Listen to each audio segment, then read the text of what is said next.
তাওহিদ হৃদয় বর্তমান জাতীয় ক্রিকেট দলের নিয়মিত পারফর্মার, একজন ক্রিকেটার। তার উত্থান এবং তাদের যে সে কীরকম স্ট্রাগল করে সে জাতীয় দলে এসেছে আমরা মোটামুটি সবাই অবগত। সে একটা সময় তার আম্মা জমি বন্ধক করে তাকে একটা একাডেমিতে ভর্তি করা হয়। তারপর সেই জমি বন্ধ করে সে দুর্দান্ত পারফর্ম করে সেখান থেকে আজ তার এই উত্থান। সে বর্তমান জাতীয় দলে নিয়মিত পারফর্ম করে যাচ্ছে এবং পাকিস্তানি একটি সিও কোম্পানি যেখানে তাকে ব্যাট স্পন্সর করে সেই কোম্পানির সাথে চুক্তিবদ্ধ হয়ে আজ সকাল একটা তার ফেসবুক ভেরিফাই পেজে একটা পোস্ট করে, যেখানে সে বলে, আমি একটা সময় 203 কিলোমিটার রাস্তা পাড়ি দিয়ে আমি সিও কোম্পানি একটা ব্যাট কিনি।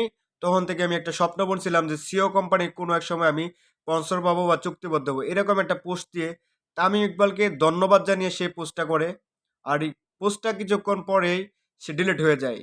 এতে করে আমরা সাধারণ জনগণ মানে বুঝতে পারি যে বাংলাদেশের মধ্যে টিকেট রাজনীতি যে কতটুকু নোংরা রাজনীতির মধ্য দিয়ে টিকেটটা যেতেছে।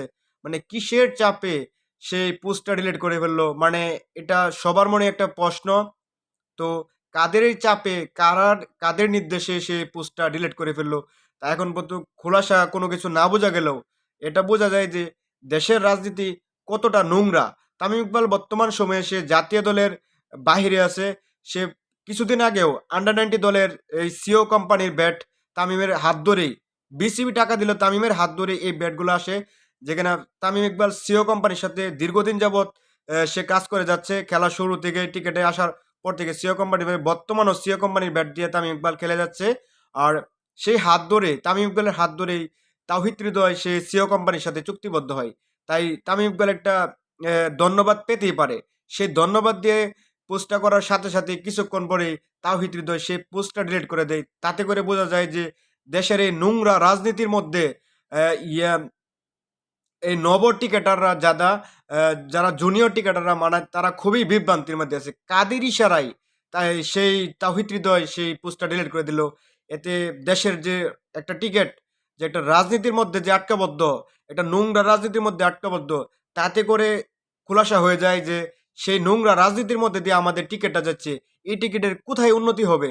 কিভাবে উন্নতি হবে? মানে কিসের বয়ে তাওহিদ হৃদয় সেই পোস্টটা ডিলিট করে দিল? যাই হোক, আজ এখন পর্যন্ত জানা হয় নাই। তবে সামনের দিনেও অবশ্যই কোনো না কোনো একদিন সেটা অবশ্যই খুব খোলাসা হয়ে যাবে।